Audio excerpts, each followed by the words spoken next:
KTO Radio. Une date symbolique est peut-être un signe du destin. C'est le 13 mars 2013, le jour même de l'élection du pape François, que Francesco Ceravolo, un ancien cadre de l'industrie automobile, s'est reconverti dans la vente de glace en inaugurant sa boutique située dans le Borgo, une rue piétonne et touristique qui débouche sur la porte Sainte-Anne, l'une des principales entrées du Vatican.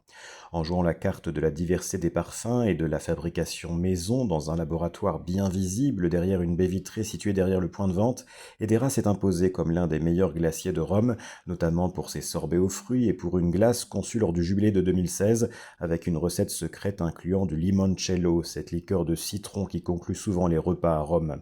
Edera se targue aussi d'être devenu le glacier du pape, en fournissant la maison Sainte-Marthe pour les grandes occasions, notamment l'anniversaire du pape François. Au fil des années, Edera est devenue une institution presque canonique qui figure même dans des documents officiels du Vatican. En 2014, une circulaire signée par Francesco Ceravolo et par le père Federico Lombardi, alors directeur de Radio Vatican, avait établi une réduction de 50 centimes sur les glaces achetées par les employés de la radio.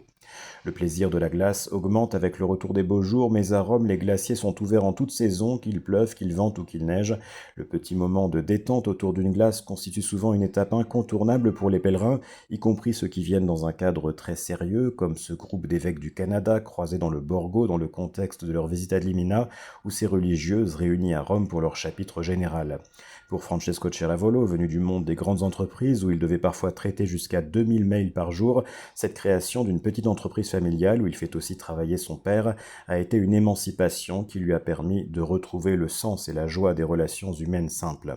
La boutique d'Edera, située au pied d'un immeuble élégant et couvert de lierre, constitue donc un point de ralliement autant pour les touristes et pèlerins que pour les officiels du Vatican, une tradition qui prouve que même par temps de crise, à Rome, tous les chemins mènent à la glace. Vous écoutez KTO Radio.